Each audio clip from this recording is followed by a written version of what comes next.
Selanjutnya kita masuk ke pokok bahasan kedua, yaitu menjelaskan tentang langkah-langkah konseling menggunakan strategi konseling berimbang. Ada 3 alat bantu dalam melakukan konseling. Yang pertama, 3 algoritma. Yang kedua, kartu konseling. Dan yang ketiga, brosur metode KB.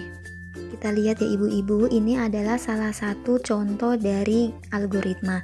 Nah, fungsi dari algoritma itu sendiri yaitu memandu petugas dalam menjalankan proses konseling. Dan algoritma itu berisi tentang langkah-langkah dan petunjuk dalam menjalankan proses konseling, menunjukkan pertanyaan kunci dan kartu apa yang harus dijatuhkan atau disisihkan bila tidak sesuai dengan kebutuhan klien. Nah, untuk algoritma itu sendiri ada 3 jenis, yaitu algoritma untuk konseling KB umum, algoritma untuk konseling pasca persalinan, dan algoritma untuk konseling pasca keguguran. Berikutnya ini ada kartu konseling dan brosur metode KB. Nah, untuk kartu konseling itu sendiri berisi tentang gambaran umum informasi utama mengenai setiap metode kontrasepsi. Sedangkan brosur metode KB berisi informasi rinci mengenai setiap metode, termasuk kriteria medis agar dapat menggunakan metode tersebut, bagaimana metode bekerja, efek samping yang biasa dirasakan, dan cara penggunaan metode KB tersebut. Ada 3 tahapan dalam melakukan konseling berimbang. Yang pertama, tahap sebelum pemilihan, yang kedua, tahap pemilihan metode, dan yang ketiga, tahap setelah pemilihan.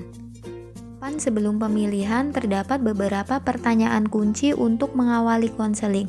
Salah satu contoh pertanyaannya yaitu, apakah ibu ingin punya anak lagi setelah bayi ini lahir? Jika ibu menjawab tidak, maka simpan kartu MOP dan MOW untuk digunakan. Jika ibu menjawab ya, maka sisihkan kartu MOW dan MOP untuk tidak digunakan. Pertanyaan selanjutnya, kapan ibu ingin memiliki anak lagi setelah bayi ini lahir? Kemudian kita menjelaskan kartu waktu dan jarak yang sehat. Pertanyaan berikutnya, tahukah ibu bisa hamil kembali setelah melahirkan? Kemudian kita menjelaskan kartu kembali ke masa subur. Pertanyaan berikutnya, apakah ibu berencana menyusui bayi ibu setelah lahir? Jika ibu menjawab tidak, maka sisihkan kartu MAL. Jika ibu menjawab iya, maka sisihkan kartu suntik 3 bulan, suntik 1 bulan, dan pil kombinasi. Pertanyaan berikutnya, apakah ada yang akan memberikan makanan tambahan pada bayi hingga usia 6 bulan? Jika jawabannya iya, maka sisihkan kartu MAL. Jika jawabannya tidak, maka simpan kartu MAL. Berikutnya, tanyakan kepada ibu, tahukah ibu metode KB yang langsung dapat digunakan setelah bersalin? Kemudian kita menggunakan kartu keuntungan menggunakan KBPP. Selanjutnya, tanyakan pengalaman ibu tentang KB sebelumnya. Bila ada metode yang tidak sesuai, maka kita sisihkan.